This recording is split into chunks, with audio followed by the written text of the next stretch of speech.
early sunrise, the colors of the morning on its sky. Your eyes, the world awakens in the light of the day.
Bom dia a todos. Amém. Amém, irmãos. Para mim é uma honra muito grande estar aqui, principalmente depois de uma palavra abençoada e de um louvor tremendo desse. Amém. Amém, irmãos. Vamos abrir as nossas Bíblias em Mateus. Deixa eu só tirar minha máscara aqui. Em Mateus, no capítulo 14, a gente vai meditar num texto bastante conhecido, mas que eu creio que tem uma mensagem pertinente aos nossos dias e à nossa fé. Mateus, no capítulo 14, vamos ler dos versículos 22 até o 27. Mateus 14, 22 ao 27. Como o bispo Éder disse, nós estamos neste mês de maio, meditando sobre a fé. E o bispo Éder, o bispo Hinaldo também já tem falado bastante sobre essa prática, sobre os elementos da fé. E hoje eu quero falar sobre o exercício da fé. Mas exercício não apenas no sentido da prática, mas também no sentido do desenvolvimento. Lá em Filipenses 2,12, o apóstolo Paulo diz que nós devemos desenvolver com temor e tremor a nossa salvação. E, logicamente, ali ele não estava dizendo que a salvação é algo a ser desenvolvido no sentido de alcançá-la, mas no sentido de que nós a recebemos prontamente de Cristo, unicamente pela fé no sacrifício pleno, completo de Cristo, como o Augusto disse muito bem aqui.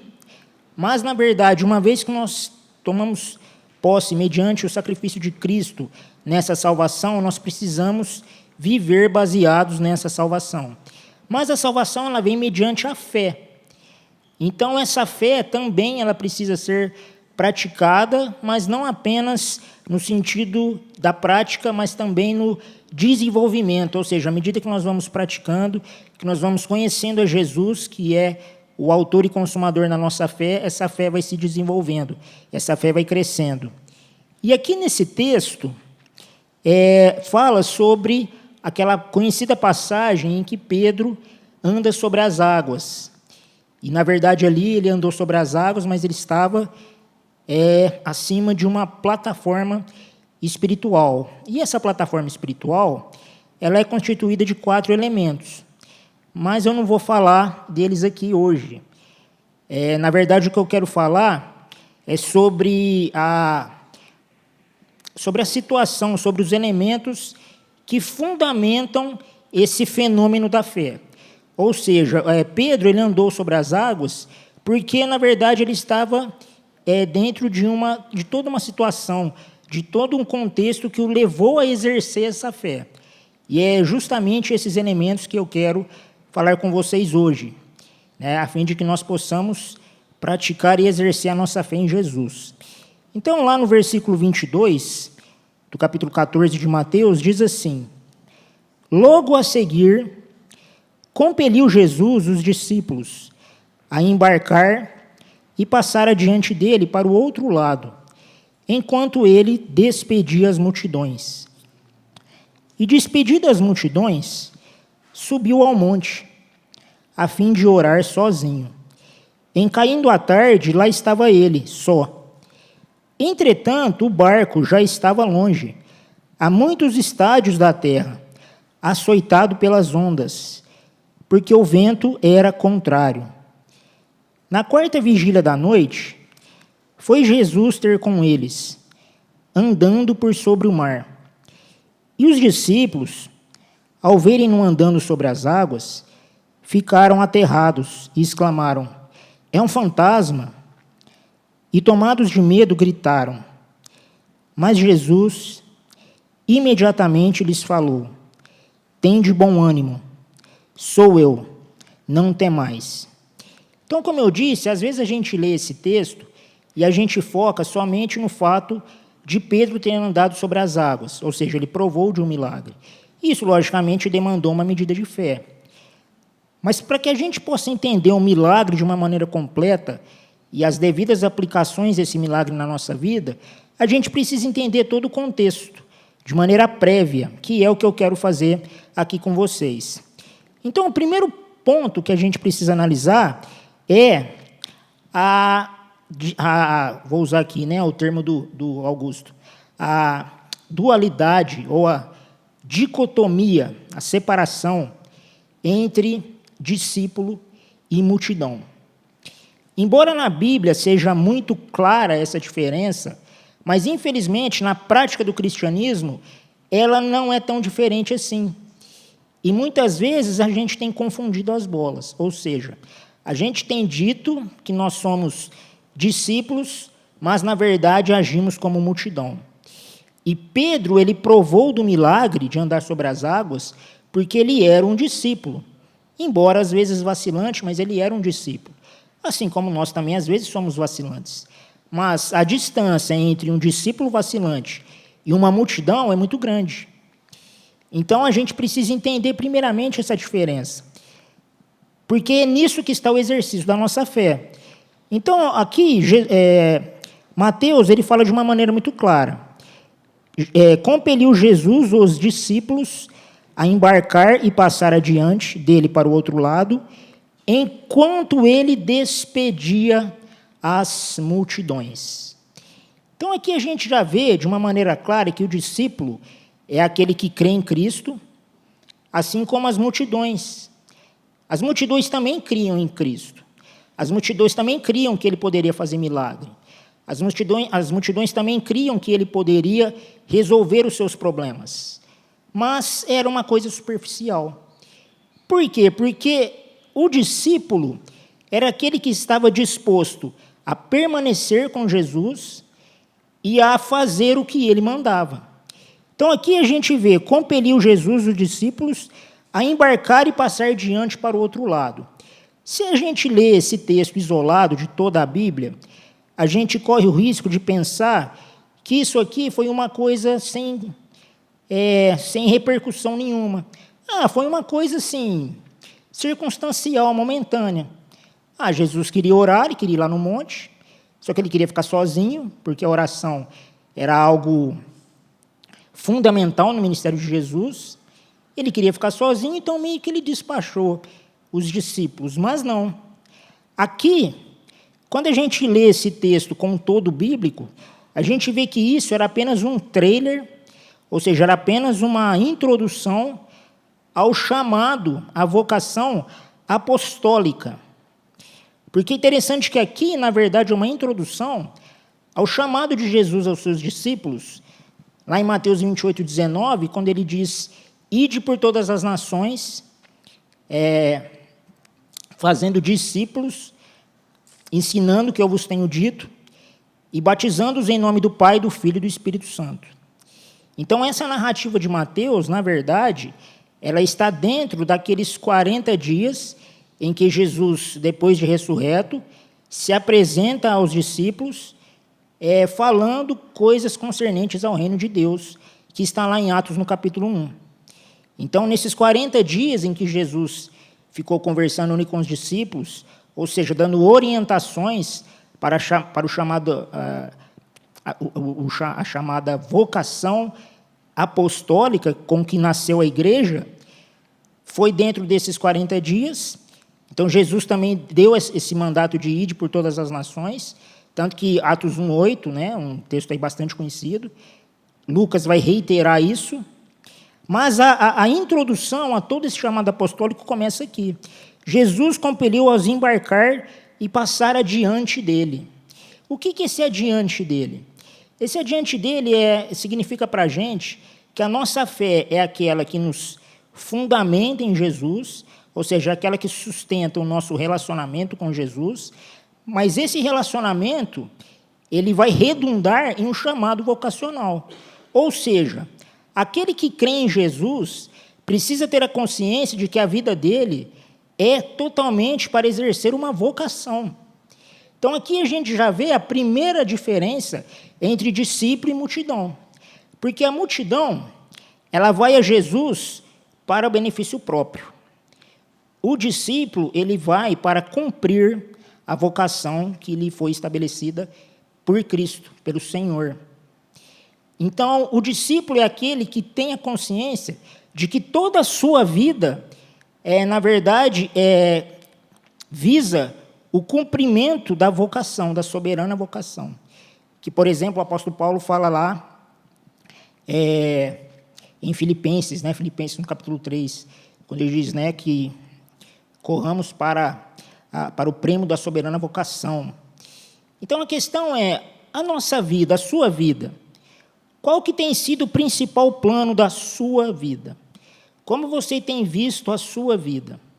Porque a multidão é aquela que vem na igreja, vem receber a bênção da semana, né, a fim de que ele vá bem no trabalho dele, a fim de que ele vá bem na vida dele, a fim de que Deus possa exercer o poder dele e curar as enfermidades. Tudo isso é válido. A questão é que isso não pode ser o fim. Isso não pode ser o objetivo do nosso coração.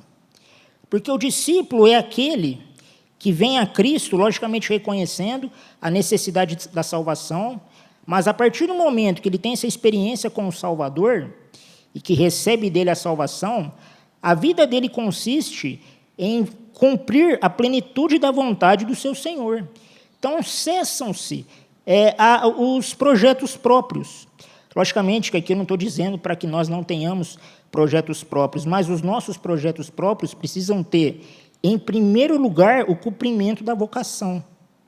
Ou seja, a vida daquele que verdadeiramente crê em Jesus é 100% focado no cumprimento da soberana vocação dele. Agora, a multidão não. A multidão é uma coisa circunstancial. Não, eu venho, mas beleza. Então, aí Jesus, ele cumpre ali o que eu pedi para ele, porque ele é poderoso, mas beleza, toco a minha vida. Você pode ver que em toda a narrativa dos evangelhos, tanto os sinóticos como o evangelho de João, a conduta da multidão era sempre a mesma. Eles vinham, recebiam um milagre, recebiam um pão, basta a gente lembrar dos 2 milagres da multiplicação dos pães, e zarpava. Na minha época de adolescente, não faz tanto tempo assim, mas na minha época de adolescente dizia virar ninja. Cadê o fulano? Ah, virou ninja, quer dizer, sumiu. E a multidão é assim. Ou seja, o relacionamento dela com Jesus é circunstancial. Não, é só naquele momento que eu estou ruim das pernas. É só naquele momento. Os discípulos não. Os discípulos é um andar constante. A conduta do discípulo ela é constante. E não depende das circunstâncias. Não depende. Então, a primeira coisa que a gente precisa ver aqui é a questão da diferença entre multidão e discípulo. O discípulo é aquele que tem como alvo da sua vida, do seu coração, ou seja, ele tem a consciência de que ele vive para cumprir a vontade de Deus, a vontade daquele que o arregimentou. Isso na educação por princípios a gente chama de mordomia. Ou seja, como você tem vivido a sua vida? Mas, na verdade, antes de responder essa pergunta, como você tem vivido a sua vida, você já tem que ter como pressuposto o fato de que a vida que você vive não é sua. Jesus é o autor da vida, mas ele te deu com um propósito. Ou seja, para que você cumpra a plenitude da vontade dele. Então, baseado nisso, a gente precisa entender. Eu tenho vivido como discípulo ou como multidão? Porque, como eu disse, hoje nós temos vivido um certo crescimento demográfico na igreja. Mas a gente vê que é uma igreja repleta de multidões e não de discípulos. Mas antes de falar do grosso modo, ou seja, do geral, é algo que a gente precisa analisar na nossa vida. Qual tem sido a fé que eu tenho exercido? Qual tem sido a fé com que eu tenho me relacionado com Cristo? É uma fé de multidão ou uma fé de discípulo?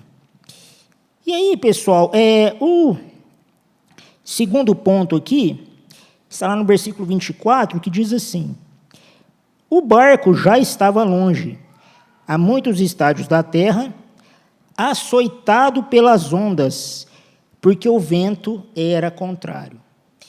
Então, uma outra característica, pessoal, que separa muito bem a fé do discípulo e a fé da multidão, é que, a partir do momento que nós temos a consciência de que a nossa vida é algo que Jesus nos concedeu, ele nos concedeu a salvação, a fim de que possamos cumprir a plenitude da vontade dele, e isso é o nosso culto racional, isso vai redundar o quê? No fato do mundo se levantar contra nós. A gente precisa entender, pessoal, que a prática, que o exercício da fé cristã é contracultural. E, infelizmente, um dos principais fatores que tem transformado a igreja de uma comunidade de discípulos, de uma comunidade de multidões, é porque a igreja ela quer exercer uma fé, ela quer exercer um cristianismo que é aceito pelas pessoas. Existe uma distância e uma diferença que, infelizmente, não tem sido considerada, muito grande em relação à relevância e aceitação. Então, por exemplo, nós vemos na igreja primitiva que a Bíblia diz, né, lá em Atos 2,47, que a igreja caía na graça do povo, mas a igreja pregava o evangelho. Tanto é que o fato da igreja cair na graça do povo não anulou a realidade de perseguição em relação aos judeus, por exemplo, a chamada elite religiosa judaica.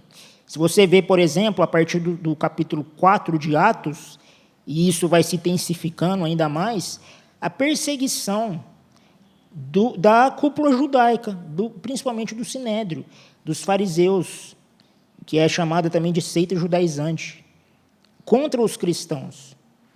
E aí você vê que os apóstolos, eles não fugiram do embate, eles não procuraram configurar o evangelho a fim de que ele seja aceito. Com o perdão da palavra aqui, eles foram para o pau, ou seja, eles foram para o embate. Ou seja, nós devemos pregar o evangelho. Convém obedecer a Deus e a desobedecer aos homens. E isso a gente precisa analisar em todas as esferas das nossas vidas. Porque, às vezes, por exemplo, no intuito de fazer as igrejas crescerem, muitas vezes nós começamos a pegar culturas mundanas a fim de que o evangelho seja não apenas aceito, mas seja sedutor. Nós precisamos seduzir as pessoas do mundo. Sim, precisa mesmo. Mas o que vai ser o elemento de sedução? Vai ser a cruz de Cristo. Agora, se nós começamos a moldar o evangelho a uma cultura cristã, isso vai distorcer o próprio caráter do evangelho. Então, hoje, por exemplo, nós vemos igrejas, as chamadas igrejas inclusivistas, que não, homossexualismo não é tão pecado assim, não.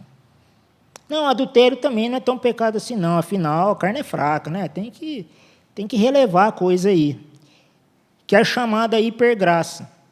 Mas quando uma igreja, quando um cristão começa a relativizar os absolutos do cristianismo, essa relativização já é indício de que aquele camarada ele deixou de ser discípulo para se tornar multidão. Ou seja, o foco da vida dele não é revelar Cristo na sua plenitude, como diz as Escrituras, mas é fazer um Jesus aceito, é fazer um Jesus que possa ser, essa é a palavra que não estava vindo na minha mente, atrativo. Então, hoje, infelizmente, nós erramos muitas vezes em fazer com que o Evangelho seja atrativo. Porque o elemento que traz a pessoa para Cristo é a sua graça. É a graça de Deus, aquilo que John Wesley vai chamar de graça preveniente, baseado em Agostinho. É a graça de Deus, é o elemento da graça. Então, nós devemos pregar o Evangelho exatamente como ele é, crendo, aí que está a fé, crendo no fato de que o Espírito Santo é que vai agir no coração daquela pessoa. Mas o Evangelho ele tem que ser pleno, como os apóstolos pregavam de maneira plena. Como, vamos pegar aqui a tradição da igreja, né? Como o próprio John Wesley pregava. John Wesley foi um evangelista, mas ele não relativizava a Bíblia, de maneira nenhuma. Assim como nós também não devemos relativizar. Mas um dos fatores que faz com que a gente relativize esses evangelhos é muitas vezes o medo de ser criticado. É muitas vezes o medo de ser taxado, de o Bíblia, de o radical. Ontem nós tivemos uma reunião lá no IAV, que a Vitória trouxe um devocional muito bom, falando sobre a questão do relativismo, e não apenas moral, mas em todas as áreas, mas principalmente o moral. E ela fez uma meditação ali no Salmo 25, sobre o fato de que Deus, ele não é apenas aquele que fornece a verdade, mas ele é a verdade. E a verdade ela vai ser contrariada. Ou seja, quando nós nos dispusermos a vivermos o nosso relacionamento com Jesus, o exercício da nossa fé como discípulos, isso vai atrair para a gente circunstâncias contrárias. Você vê aqui no versículo 24 que os discípulos, que depois se tornaram apóstolos, mas aqui como discípulos ainda, eles estavam cumprindo o mandato de Jesus. Foi Jesus que mandou eles irem ao barco e passarem ao outro lado. Então, eles estavam obedecendo a Jesus. Mas nessa obediência, ou seja, nesse exercício de fé, o barco em que eles estavam começaram a ser açoitados pelas ondas. Aqui, logicamente, é do ponto de vista natural, mas a gente precisa aplicar isso em todas as áreas das nossas vidas. Ou seja, quando nós verdadeiramente vivemos como os discípulos de Cristo, a gente vai enfrentar dificuldades, a gente vai enfrentar o levante da nossa família, muitas vezes, a gente vai enfrentar o levante, às vezes, de até pessoas que, em determinado momento, posam para a gente como amigos, mas, na verdade, não são. O próprio Jesus, lá em Mateus 10, 34 e 35, ele vai falar, dentro desse contexto que eu estou dizendo aqui para vocês, os inimigos serão da sua própria casa. Que inimigos são esses? São aquelas pessoas que vão se levantar contra a gente quando nós nos posicionarmos como verdadeiros discípulos de Cristo. Mas não só pessoas, às vezes circunstâncias. Eu vou falar do meu contexto, né, mas a Verônica poderia falar muito bem aqui, do levante que ela sofre, ela como, não apenas como pessoa, mas como escola, que ela sofre por querer fazer a coisa certa. Ou seja, como o sistema educacional vai contra aquelas pessoas que querem fazer uma educação pautada não apenas na palavra de Deus, mas nos absolutos da própria realidade. Como, por exemplo, homem é homem, mulher é mulher. Simples assim. Mas não, existe um relativismo avassalador. E quando nós nos posicionamos baseado nos absolutos da palavra de Deus, nós seremos taxados. Nós seremos taxados de negacionistas, nós seremos taxados de fascistas, nós seremos taxados de obscurantistas, de taxistas, floristas e todos os istas que vocês quiserem colocar aí. Mas a questão é, diante desse levante, a gente vai permanecer como discípulo ou a gente vai recuar e se tornar multidão? Então perceba, pessoal, que o milagre que Pedro enfrentou, o milagre que Pedro provou lá na frente de andar por sobre as águas, passou por tudo isso. Ele obedeceu a Cristo. Ele enfrentou aqui essa dificuldade. E a questão é, qual é a prática da nossa fé? Eu lembro de um pastor que ele dizia assim, como é que está a sua vida, irmão? Não, minha vida está bem, graças a Deus. Então tem alguma coisa errada. Se a sua vida está tudo bem, e aí ele dizia algo que parece radical no primeiro momento, mas tem fundamento. Ele dizia assim, olha, se está tudo bem na sua vida, então o diabo está balançando o seu berço.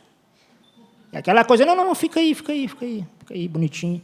Ah, não, eu quero fazer sessões de evangelismo lá no Ribeirão Verde. Não, velho, chega lá, o povo vai começar a xingar você lá. E não, fica aí mesmo, fica aí quietinho.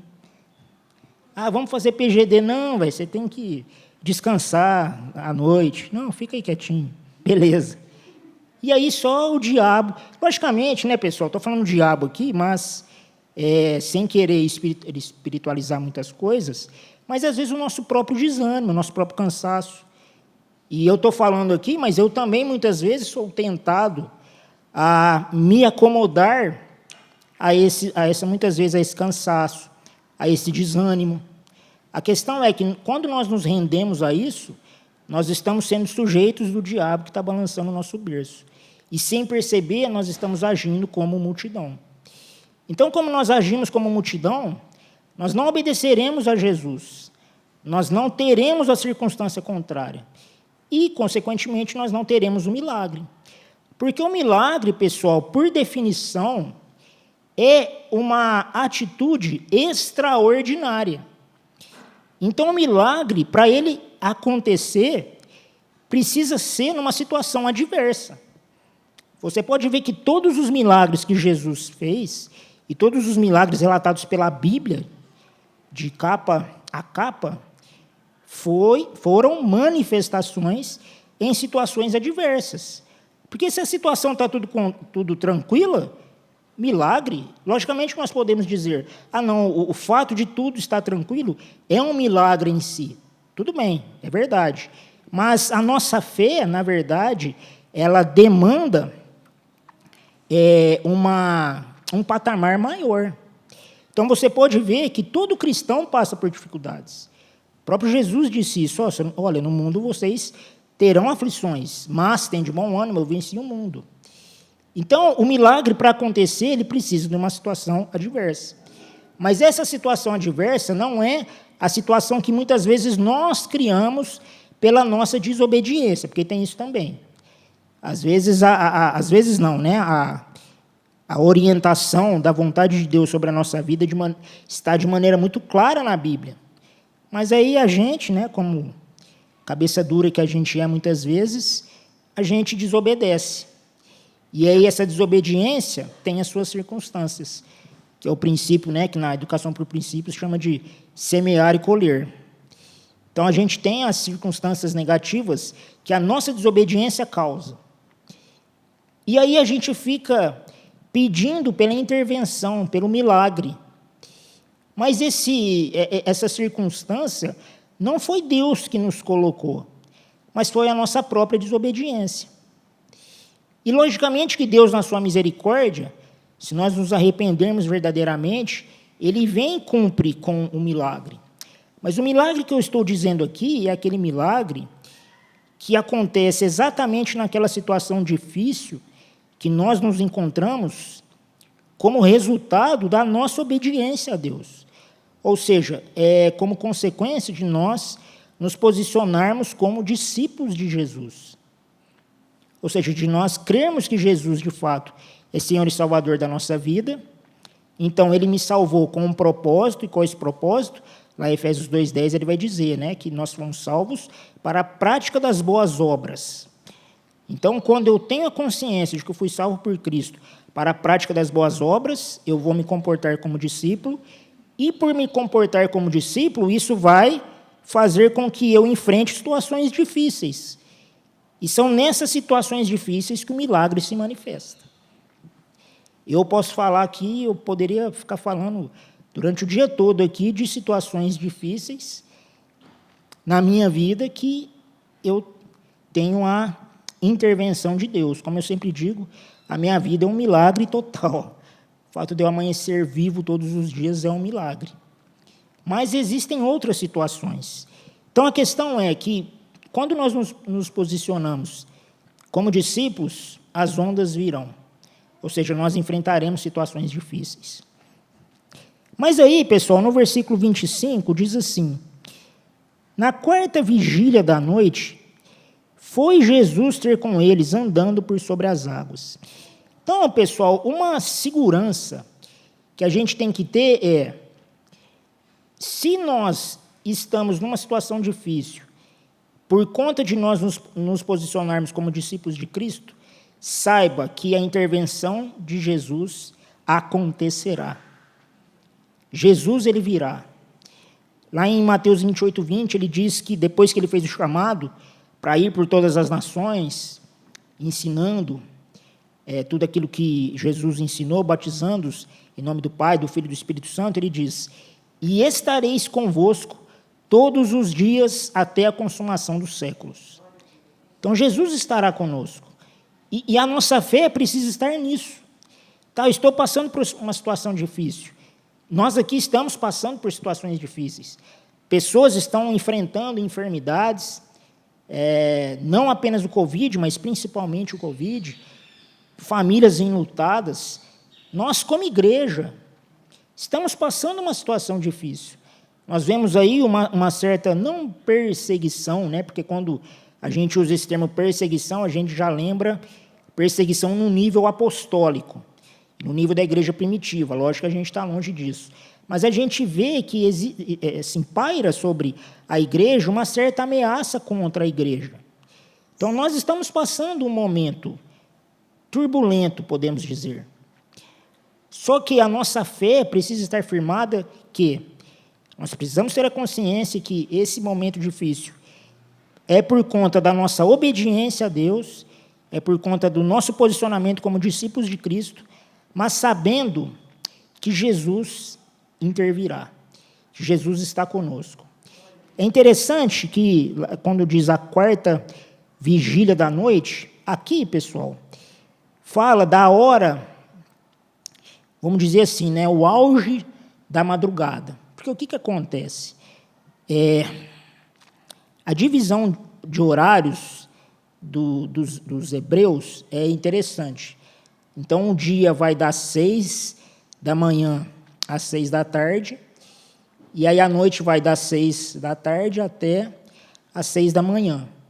Então, são turnos divididos em 3 horas. Então, por exemplo, né, a primeira vigília da noite, vamos dizer assim, é das 6 da tarde às 9 da noite, a segunda vigília das 9 à meia-noite, a terceira da meia-noite às 3, e a quarta vigília das 3 às 6 da manhã, porque aí fim da noite começa o dia.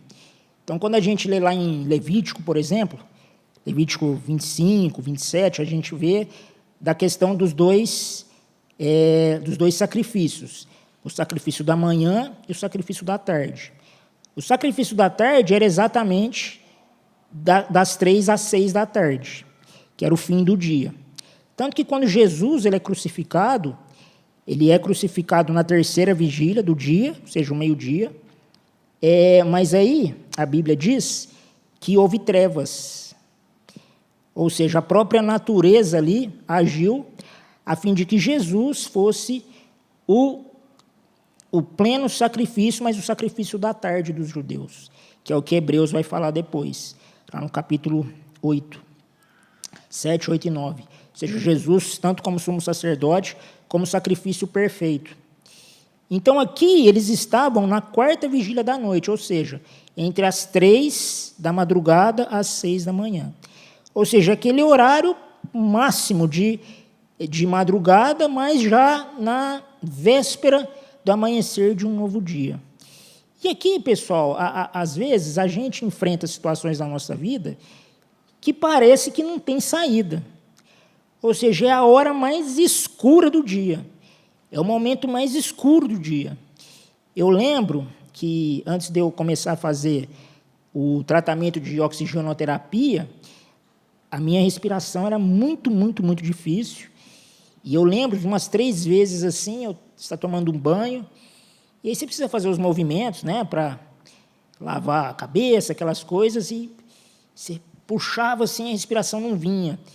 E aí eu via assim, meus dedos roxos, aquela coisa, e aí muitas vezes eu abaixava assim no chuveiro e falava, Deus, eu acho que agora eu vou, Senhor, eu te peço perdão por todos os meus pecados.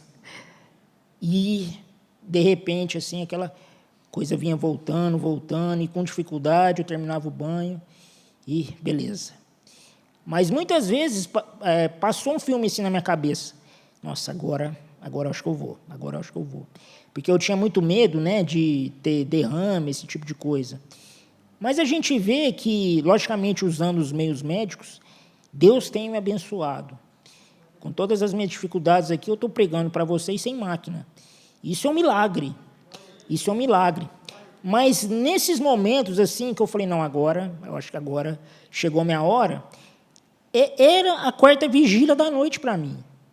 Ou seja, eram os momentos difíceis. E talvez você que esteja me assistindo aí na sua casa, ou vocês que estão aqui, talvez você tenha passado essa situação de quarta vigília da noite. Ou seja, o horário mais escuro, é o horário de densas trevas. Mas é exatamente nesse momento que Jesus vem. Exatamente nesse momento. Só que aí tem um detalhe importante. Jesus, ele vem de uma maneira que às vezes a gente não espera. E ele vem saltando pelos montes, é isso mesmo. Mas às vezes ele vem de uma maneira que a gente não espera. Ele vem de uma maneira inesperada. Então, aqueles discípulos ali, imagine, pessoal, vamos fazer aqui brevemente um exercício de imaginação. Imagina você num barco, não é navio, transatlântico, cruzeiro, é um barco. E as embarcações aqui eram embarcações simples. Os fenícios, sim, tinham embarcações potentes. Os judeus, não, eram barcos, não era qualquer coisa, mas também não era aquela segurança. Eram barcos de pesca. Então, eles estavam num barco. Então, imagine você no barco, aqui fala mar, né, mas não é mar, né, é lago, um lago grande, mas mesmo assim, imagine você numa quantidade grande de água. Quando a Bíblia fala açoitado pelas ondas, pode dizer que estava ventando muito e ventando o contrário. Então, imagina você numa embarcação, eu já morro de medo de água, dessas coisas aí. Uma vez eu lembro que a Patrícia, quando a gente namorava, falava assim, Mateus, vamos juntar dinheiro e passar a lua de mel num cruzeiro? Eu falei, uma que eu não tenho tanto dinheiro assim, não vou trabalhar tanto para isso. E cruzeiro, você está doido. Eu morro de medo de água, você é louco, filho. Mas talvez alguém não tenha, mas eu tenho. Mas, por exemplo, imagine você, ainda que você não tenha medo, mas você num barco, não tão seguro assim, açoitado pelas ondas e pelo vento contrário, tudo escuro. Ou seja, na plena madrugada. Imagina a gente numa situação dessa. E aí vem Jesus. Mas Jesus vem de uma maneira inusitada. Como que Jesus veio?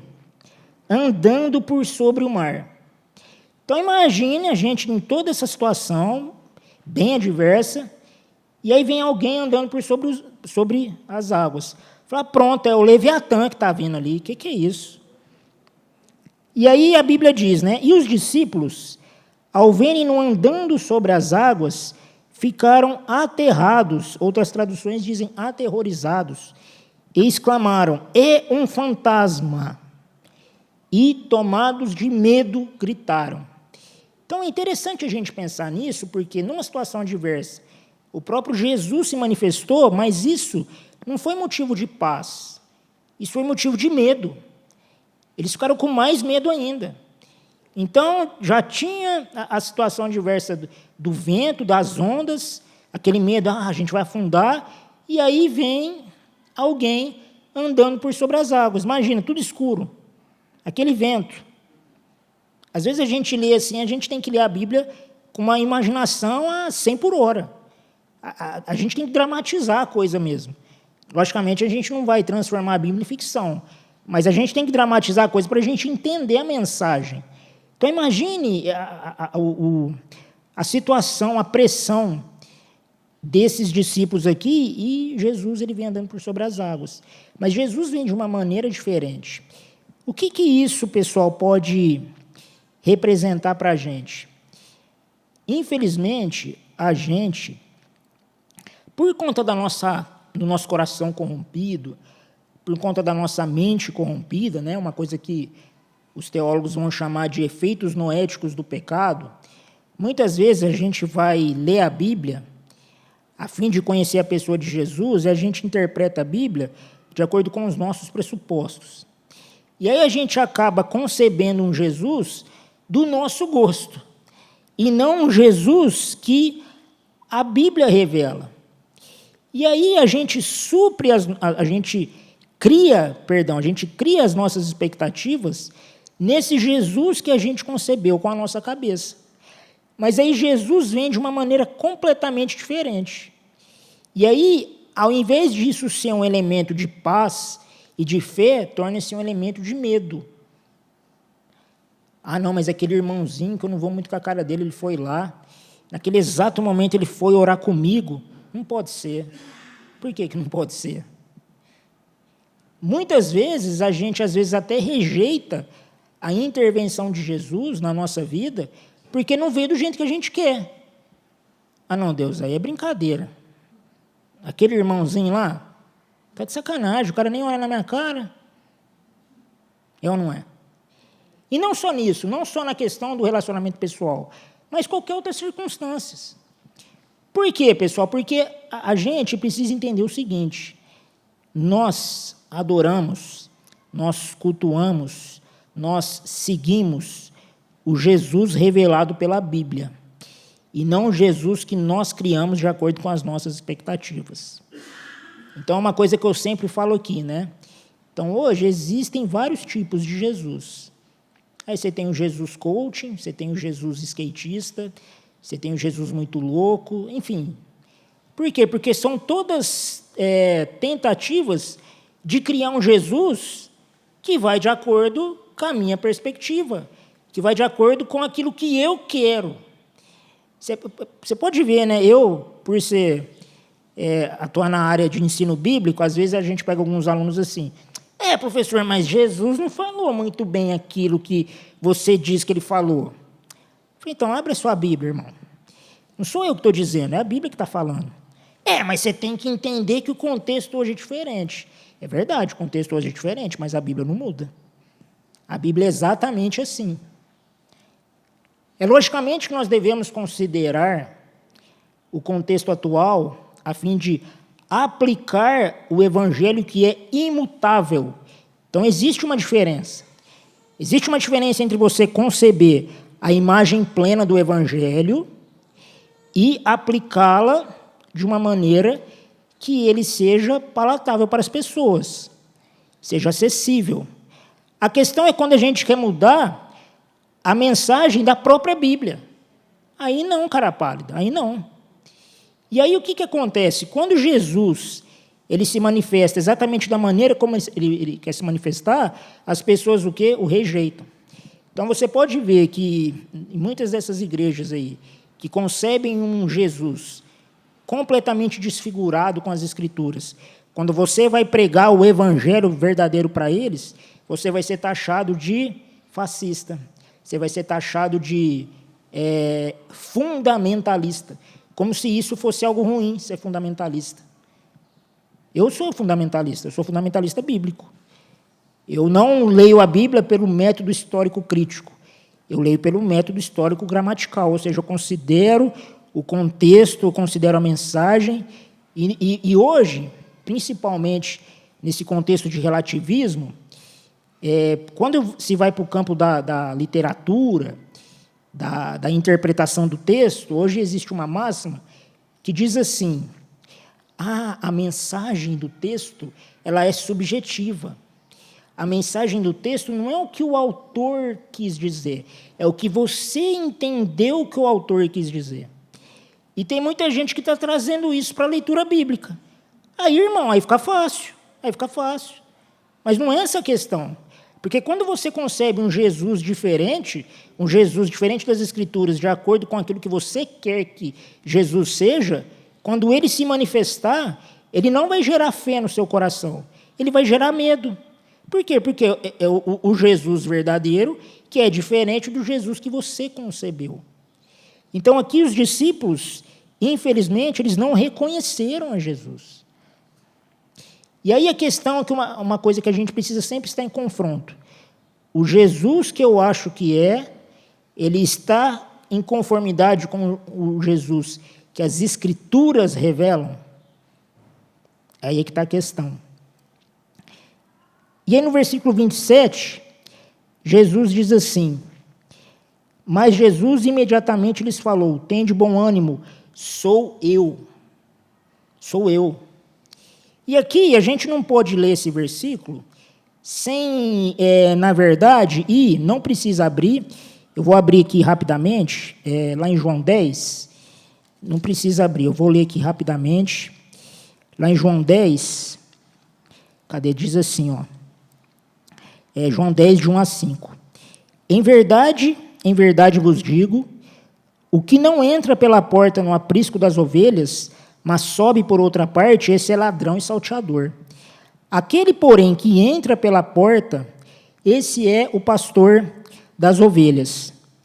Para este, o porteiro abre, as ovelhas ouvem a sua voz, ele chama pelos nomes as suas próprias ovelhas e as conduz para fora. Depois de fazer sair todas as que lhe pertencem, vai adiante deles e elas o seguem, porque lhe reconhecem a voz.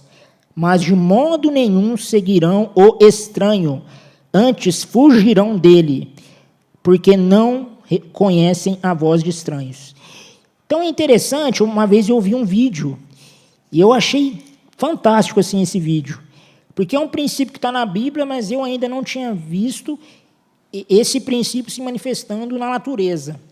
E aí era um pastor que falou assim, vamos fazer um teste. Ele chamou outra pessoa e falou assim, chama as ovelhas aí. E aí tem um método peculiar lá para chamar as ovelhas, né? Tem uns ruídos lá que eles fazem, enfim. E aí esse pastor falou, você tem que chamar a ovelha assim, assim, assim. Aí o cara do lado falou, não, beleza. Aí o cara do lado chamou as ovelhas exatamente como o pastor tinha dito para ele fazer. Sabe o que aconteceu, irmãos? Nada. As ovelhas nem ligaram. E ele ficou um tempinho assim, fazendo, né, os barulhos lá que tem que fazer para chamar as ovelhas, e nada.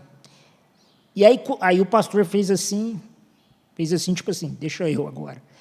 E aí ele chamou, mas na hora. O bando veio assim, veio com ele começou a acariciar.